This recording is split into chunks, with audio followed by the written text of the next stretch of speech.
what's for me? How's it hanging? How's it happen? You guys know what it is. This is Kevin from the Chord Progression Podcast, sponsored by Dark Fusion Systems, the best custom computer building company you could possibly imagine. Whether it's for a gaming PC, whether it's for creative needs, music needs, whatever it could be, Dark Fusion Systems will build you the best PC possible. Get $100 off your entire building. It's called CPPod at checkout, darkfusionsystems.com. We'll description of the podcast below for that. Use that code anytime throughout the build or at the end of the sale, and you'll get $100 off. Also, you'll help me too, so thank you. Now it's time for our feature presentation.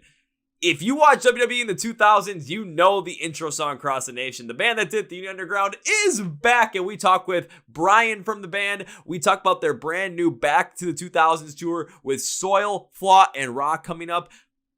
The whole entire story behind how Across this Nation got to be on the WWE for 4 full years as the intro to Raw, and more new music. Oh, are you guys ready? Let's go! Yeah.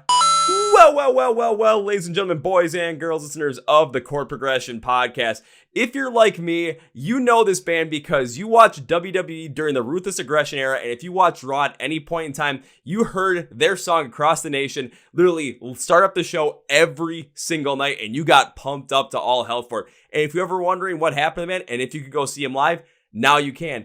In 2024, all throughout March, they're going to be on the road with Flaw, with Raw, and I can't believe, and Soil as well. I almost forgot Soil there. That'd have been really bad because they're also big on the bill, playing some of the greatest early 2000 songs you could possibly imagine. So please welcome Bryan Scott from the Union Underground, the podcast. So Bryan, welcome to the Chord Progression Podcast. Thanks for having me, Kevin.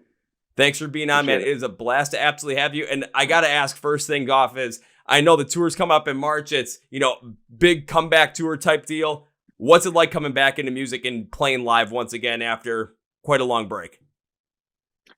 Yeah, it has been a bit of a break. It's fantastic, man. Everyone's very excited. I've had a project called Cold Follow that I've been focusing on for the last 10 years or so, but I really felt it was time to revisit the Union thing, and the lineup with this tour is fantastic, and we finally got everyone to where it worked out on everyone's schedules, and it's just the timing couldn't be better. Everyone's super excited. I mean, I don't think the timing could be better either. You've got bands on there. I mean, Soil, everyone still knows Soil. Everyone knows Flaw. I know Rock had to come back with the Intercorrupted album back in, it was like 2021, I think, if I remember correctly, or 2022.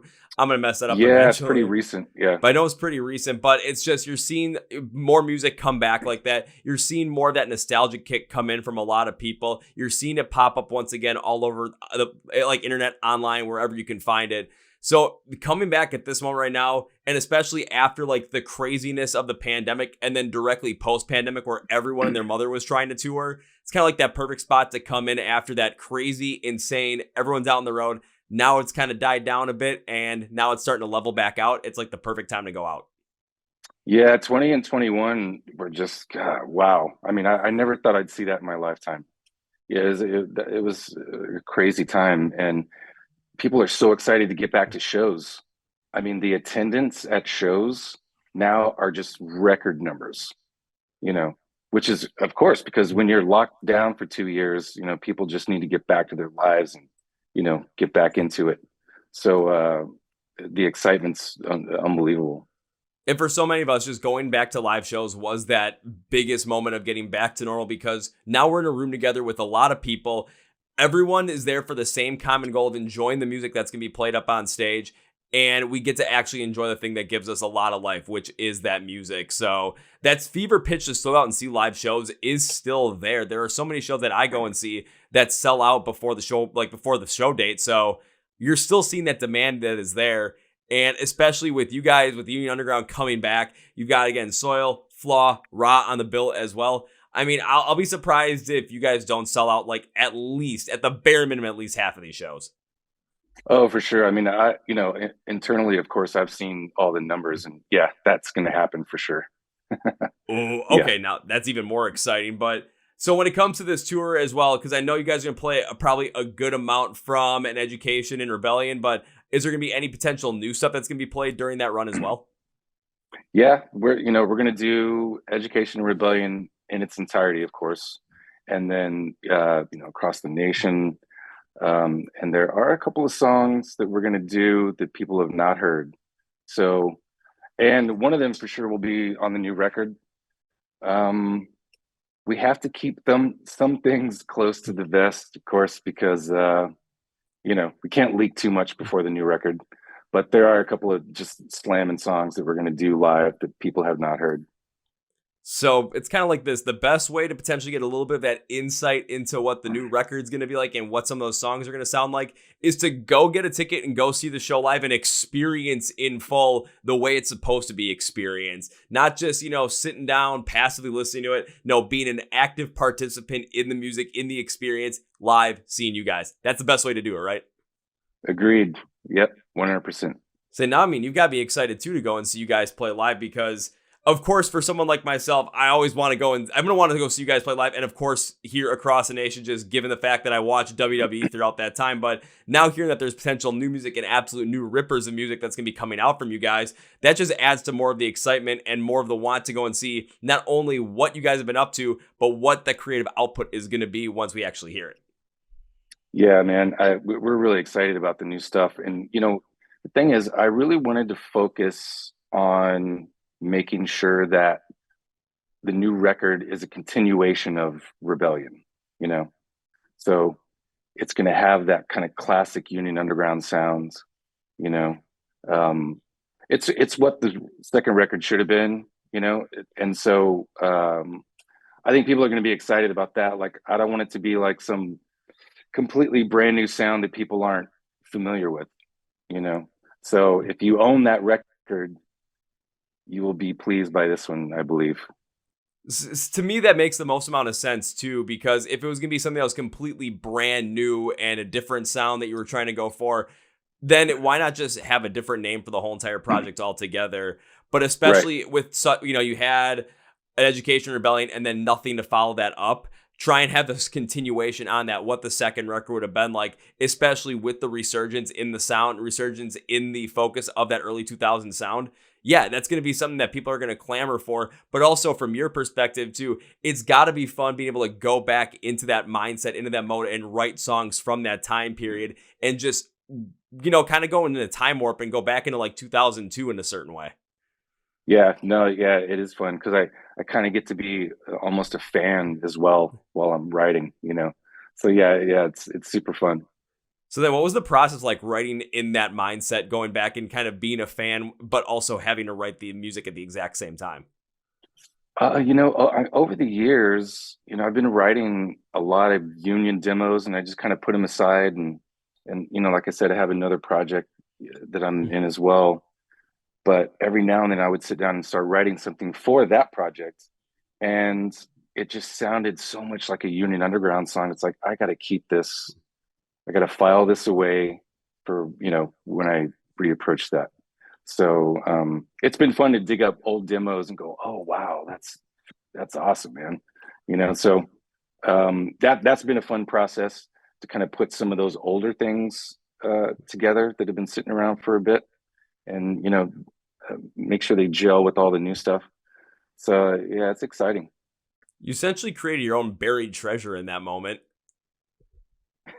If you really think about it, you pretty much did. You've got demos that you're working on were sitting there for quite a while, able to rediscover them, see where you could put them into certain places, how they would evolve, especially from a mindset that when you first wrote those demos, recorded them, to where you are now, how you wanted to continue with them, evolve them to get to a point where now, we're going to have a brand new Union Underground album coming out when there's probably, as many people as possible that never thought that something like this could possibly happen. But it's happening. Right. And you guys are playing live. This is happening. Like, we're getting giddy now.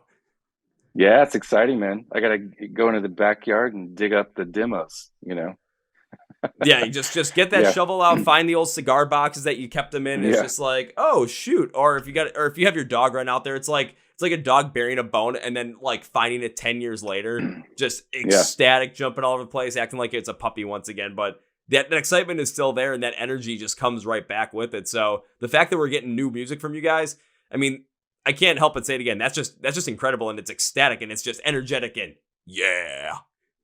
Yeah, man. Thanks so much. Yeah, we plan on, so we're going to do this run in March and then take the summer off to finish up some of the new stuff, and then we are doing a UK run in November.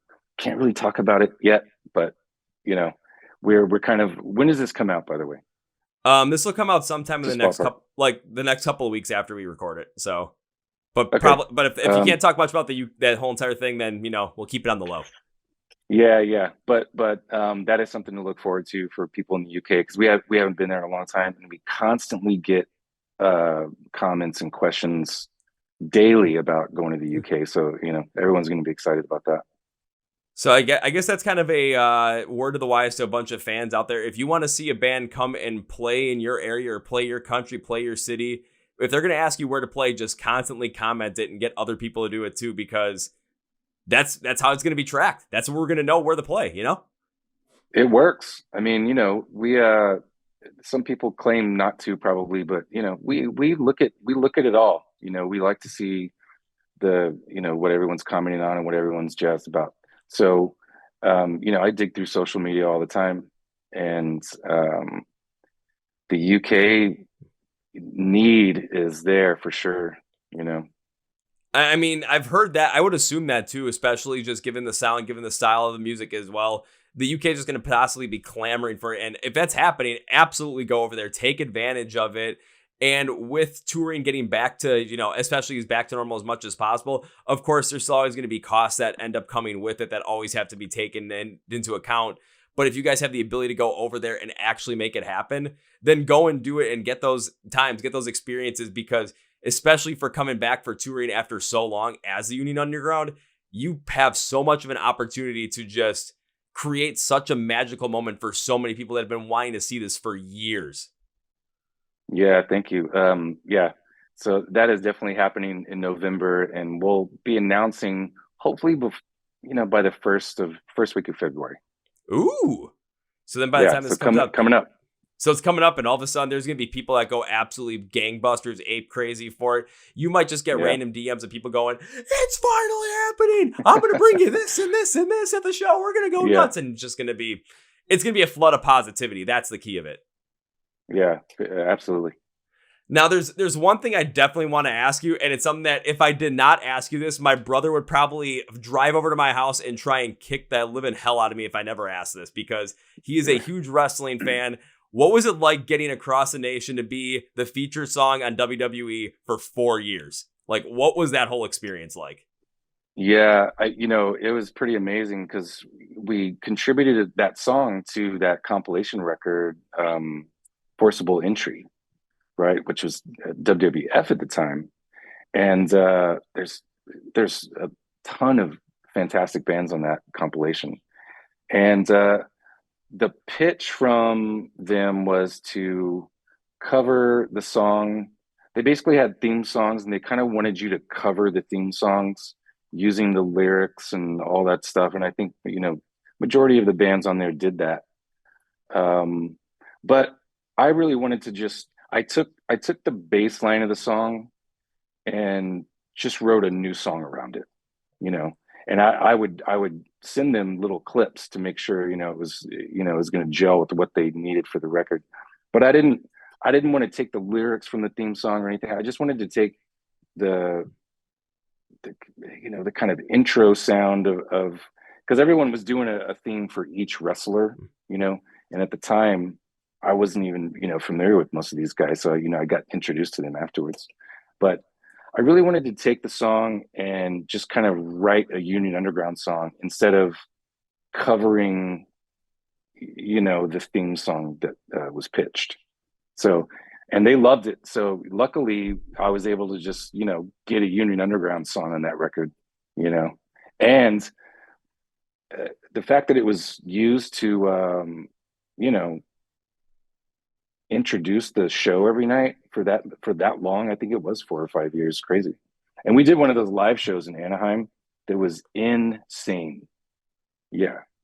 Wait, like, and I was gonna say, like a live show, like a live WWE show where you guys play the intro right before the show even started, like actually, like literally live during it. Oh yeah, in a huge arena in like one of their annual things. It was insane. It's you can find it online. It's nuts. Yeah. I'm gonna have to go look that up because if it's Yeah. if it's like an annual thing and like was it Survivor Series, was it the Rumble, was it WrestleMania, maybe it was SummerSlam, I don't know, but that is just absolutely insane, especially just hearing that story, given the fact that if the idea is for bands to cover entrance songs and then you took in a completely different direction, creating a Union Underground song off of just the base of a song that you guys had heard from what they wanted you to do, then it created something that was not only your own and unique, but it still also completely fit around the WWF or WWE brand at the time. And it works so well that, you guys being yourselves, you having that individuality like aspect behind it, created something that is now ingrained the minds of wrestling fans that have been around for over 20 years. Like everyone when you hear that song, it's synonymous with it. I still hear that song every time if I ever play my brother's PS2, put in SmackDown versus Raw, and all of a sudden, boom, you hear that thing just pop in right there, and it's just, I automatically know what it is. Like there's no missing it from when it starts to when it finishes. Yeah, that's awesome. I mean, to be honest, like I wasn't even sure that they were going to accept it because we did not follow the rules at all, from what the pitch was. So yeah, it's fantastic that it even made it, to the record and had that much impact. Yeah, especially with the stories of how they are with their creative and with their intellectual property, how restrictive they can be with it. You kind of took one of those Arnold Schwarzenegger's rules of success where it's impossible to be a maverick or true original if you're too well behaved. It's like you don't want to break the law, but break the rules because there's so many rules in life. You sort of broke the rules on that one, but it worked out to the absolute best it possibly could. Because if you would have just followed exactly what they wanted, you would have ended up on the Forcible Entry album compilation. But then where would it gone from there? Now you're just like your band and your music is embedded in the lore of WWE and the history of it, for the rest of time, basically. Yeah, it's amazing. I mean, I think Across the Nation was the only song from that record that got released to radio, which is amazing because there's fantastic bands on that, Yeah. So it's amazing experience. So I should have the album cover pulled up to be able to look at it because I know there's a bunch of different bands that are listed on there. I know Disturbed is one of them, which is okay, you had Disturbed on there. They're great songwriters. David Draymond's absolutely fantastic. And then you guys are the ones that have the song that gets not only the intro song for 4 years, gets radio play and continues to have the band and the overall just remembrance of that sound ingrained in the minds of fans forever. So again, now with you guys coming back, it just stands the test of time where not only does the music stand up, but also that song still has such a strong connection with so many people where that's something where you have a base to really work off of, especially coming with the new music. Yep. Yeah, for sure. And now I'm even more excited. I got to go see this thing live and I got to see if you guys do something absolutely crazy. I got to see if there's going to be a bunch, aspired professional wrestlers or guys that are working in the indies that show up to the show, and when that song plays, just start the pit going and going absolutely crazy. I want to mosh with some wrestlers over this. What city are you in? I'm in Milwaukee, Wisconsin. So I think when I looked at the tour lineup, the closest date to me would have been the Joliet, Illinois date, just because of the proximity to Chicago. Gotcha. Yeah, man, you have to come out. I have to, because I'm pretty sure if I don't, as well, Sahaj from Raw will not be too happy about that because I've had him on the podcast twice, I believe. Nice. Yeah, and you have to bring your brother out too, as well. That's got to happen. Yeah. And is he in your area? He lives in Madison, Wisconsin, so he's about maybe an hour 15 minutes west of me. But you know what? If it's something that's a road trip. Hey, it's not even that big of a road trip either. Plus, I'll be like, hey, why spend time at, working at the bar? Why spend time, at a place where maybe there's a lot of people there that day? Take the day off. Let's go. Let's enjoy and, have a good time. See what happens. Hey, show's on me, man. All you got to do is show up. That's it. I'll take care of everything else. There you go. We got that. And so, again, we got new music coming from you guys. We have a tour happening in March. We have a November tour in the UK that's going on. High demand. Are there going to be any festival dates that we could see you on this year? Yeah, that is kind of coming through the pipeline. So we will have probably a couple of announcements on that. Can't say yet, but yeah, at least a couple. We did Blue Ridge last year, or the year before, late 2022. Mm-hmm. Last year seemed to be like it was a bit of a debacle, but I can speak to that Yeah. personally. Yeah. Well, were you there? Yep. Yeah. Yeah. I heard horror stories, who knows? But I'm assuming that might still go on again, but I don't know. It's looking a little bleak, It's you looking know? it's definitely looking bleak. If it goes on, it definitely won't be at the capacity that it was the past couple of years. Just for Yeah. the sheer size and everything that's gone down. Because I was there in 2021 and in 2023, and I've got stories from both years that are just like, how did this happen? Yeah. How did this Yeah. actually happen? So if they're gonna do it again, then they're gonna have to like scale it back and really try and restart somewhere else, because where they had gotten to, that just can't happen anymore. 2022 is smooth. It's unfortunate that, whatever went down last year did, because 2022 was great, you know? Yeah, I don't say. Of course, the year I don't go between the Yeah. post-pandemic Blue Ridge years is the one where it's like, yeah, everything went fine, and I'm just like, maybe I'm the bad luck charm in this. I don't know. You could be, man. I could be, but the fact that we're potentially, we're getting a couple festival dates from you guys, of course, we're not going to announce them until, they're actually officially announced by the festival, but Yep. it gives us something to look forward to, because there might be times where people can't come and see you in March, but it's going to give more hope and more just, we have a chance to see the Union Underground play. We have a chance to really get down, have a blast with this, and just enjoy this music once again at a time where, maybe we never thought we were going to hear it again, but now we have that opportunity once again. Yeah, and I want to assure people that, this is just the beginning as far as touring. I mean, 2025 will be a full-blown North American tour, all across the country. So we're just starting 2024. We're already thinking ahead into 2025. Now that is fantastic. That Have is to. foresight. Yeah. And that is something that just gets me even more energized, because there's more chances to see you. And especially if, if I can't drag my brother out to the show in March, we're going to have a chance potentially in 2025 where you might be playing closer to us, and boom, now we're all set. Maybe, I know there's a venue that there's pretty close to where he actually works that has a huge amount of shows in this kind of capacity. Yeah, you guys can end up playing there, and it won't be that hard to drag him there. Literally drag him there. I might have to strap him to the hood of my car like a deer and just like, we're going, man. I don't care. I love it. Yeah. We'll pull it off. Well, Bryan, I got one more question before we wrap this up. Are you ready for it? Okay. It's All a right. question I love to ask every guest I have on the podcast. It's something I've started back in September, and it allows us to get to know more of the music that you're enjoying and that you're listening to. So can you give me 3 band or artist recommendations that you love that you would absolutely like to get more people to know about? You know what? There's are you familiar with Royal Blood? Yes.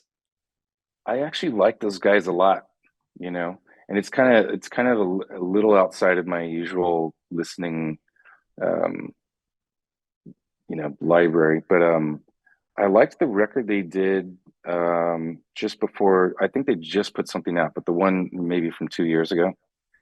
Um, I dig those guys. I've been kind of following them for a few years, and I like some of that stuff. 3 bands. That's hard. I don't do a lot of digging around of new stuff. Um, I like to put on like old Tom Petty records and just like, I'm a big 70s hound, you know. I love like old Zeppelin stuff and Tom Petty and newer stuff. God, man. I mean, I really I don't do too much digging on new stuff, to be honest. I mean, A lot of it kind of tends we a can lot of mark it Royal kind of Blood tends as to one of sound them. the same to me. Yeah, Royal Blood. I really like those guys actually. Yeah, not too. Not super duper What? current with everything. But then again, you think about it too. No, I don't. I was saying we can use older Tom Petty as well, because nothing wrong with getting more people to listen to Tom Petty. There's nothing Sure. wrong with that. Yeah, yeah. And then Um, even Zeppelin too. But if there's one that just pops in your head that just stands out, man, I would love to hear it. I like some of that. I like some of the Sleep Token stuff. If people are familiar with that. Oh, so, I mean, Um, Sleep Token was probably the biggest metal band in 2023 with how much they blew up over the past year. It was phenomenal to watch. Yeah, and I don't really follow what they're doing online and that kind of thing, but I did hear a few songs probably last year for the first time. I was like, I was impressed with that stuff. It was a bit different from what everyone's doing. If you get a chance though, because I know they're coming through North America once again, I believe in May. If you get a chance, potentially go see that show live, I highly suggest it. It is something where I wasn't into their music really that much, and then I got to see them perform live, and it changed my perception on the band completely. Cool. Yeah, yeah, I'll have to do that. Yeah, so there we go. We got Royal Blood, we got Sleep Token, and we got older Tom Petty. You can throw older Zeppelin in there as well too, because nothing wrong with that either. Yeah. Well, Bryan, as we bring this episode to a conclusion, one thing I like to do is give my guests, which is you, a chance to say whatever you want to say, plug whatever to plug, promote whatever to promote at the end of the episode. So, my friend, the floor is yours. Okay. Of course, Back to the 2000s tour starts in March in the US. Soil, Raw, Flaw, go to unionunderground.com for ticket information, of course, and VIP upgrades. We're doing VIP packages so you can come hang out with everybody. That's always a blast.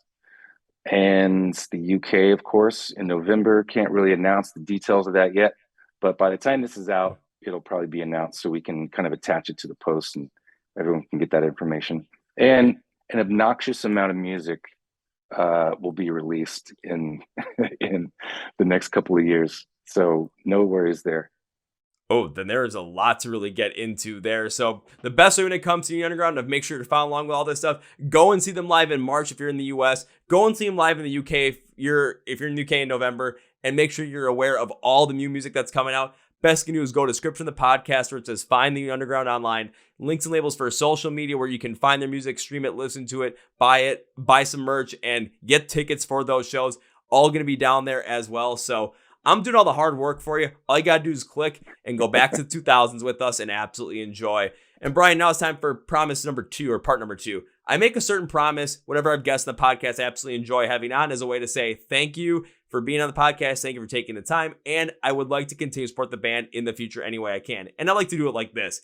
This is not an if, it's a when. When I get to see you perform live for the first time, I will do my due diligence to make sure that I can go all Liam Neeson from Taken. And I will look for you. I will pursue you. I will find you. I will say hi, and first round's on me. I love it, man. Can't wait to see you in Wisconsin for sure. Or no, you're going to go to Joliet. Yeah, I have to go to the Joliet show because I think that's a close one to me. So I'll try and strap my brother to the hood of the car and drive down I-94 just to get to Chicago, then veer off towards Joliet. But as long as the cops don't stop me with, a human strapped to the hood of my car, I think I'll be fine. Yeah. We are doing Ringel. Is Ringel closer? I think Joliet's going to be a lot closer than Ringel, honestly. I think it's about maybe I'm not that familiar with the region. Yeah, I think Ringel's a little bit further north than, even further north than that difference. So I think Joliet's going to be the best way to go. Gotcha. So, and then now time for number 3. As I bring this to its conclusion, I do not want this episode by saying goodbye. I believe that's way too final. I don't like doing that. Plus, I would love to bring it back on the podcast once again when the new music's ready to come out, when the new album's ready to come out, talk about it, get more people to know about it, and have a blast once again. So I cannot end this by saying goodbye, Bryan. I have to end it by saying, I'll see you later. You too, Kevin. Thanks so much, man. Woo! Well, folks, with my interview with Bryan from the band The Union Underground, now it's time for Kevin's final thought. First things first is I had to ask that across the nation question. I had to. It was something that still connects me and my brother pretty heavily to this day. He got into wrestling once again because WWE Network's on Peacock. When he works out and he does anything or he's bored, he'll watch a bunch of old, wrestling shows building up, and it kind of got me back into it too. So we always remember listening to the song, watching Raw back in 2004, 2005, 2006, and it was something that I had to ask. It's just something for me and my brother. I know you guys wanted to hear it too, but that was something that was personal. But when it comes to Union Underground, I mean, this is a band that had quite a big launch off of that one. And of course, I mean, we didn't talk about it, but there's things that happened there that, the band hasn't really done anything since as Union Underground. But now coming back into it, playing these shows again with Soil, Flaw, and Raw in March, going to the UK in November of 24, playing some festival days and brand new music coming out. This is really cool. We're seeing bands that are coming back out once again, And a lot of it is based off of this. I think a lot of it is based off like a potential nostalgia kick based on the fact that, when it came to more of that new metal drive of the early 2000s, there's a lot that's peaking up back again throughout music, especially in metal, especially in metalcore. And we're seeing the connection where how cool and inventive this stuff actually was for the time. And a lot of bands that were around back at that time we're getting more appreciation from. And the fact that the Union Underground's come back and playing once again, and we're going to get more music, which is a continuation from an education in rebellion. That's just nuts. So go make sure you check these guys out, because you from the 2000s will absolutely want to make sure this happens. Don't let yourself in the past down. Go and see this show. Go and see these guys play live. When it comes to Union Underground, though, anything you need from them when it comes to their new shows that are playing, March of 2024 here in the US, November 2024 in the UK, any festival days, and when new music comes out, go script for the podcast, or just find Union Underground online. Links and labels for everything are going to be there. All you need to do is click on one. It'll take you there. Also, make sure you follow the Chord Progression Podcast on social media, on Facebook, Twitter, and Instagram. Make sure to subscribe to the podcast right down here if you are on YouTube. If you're on Spotify or Apple Podcasts, please hit that follow button. Helps us out. Make sure you do not miss out on any of these great podcast episodes every single Tuesday and Thursday.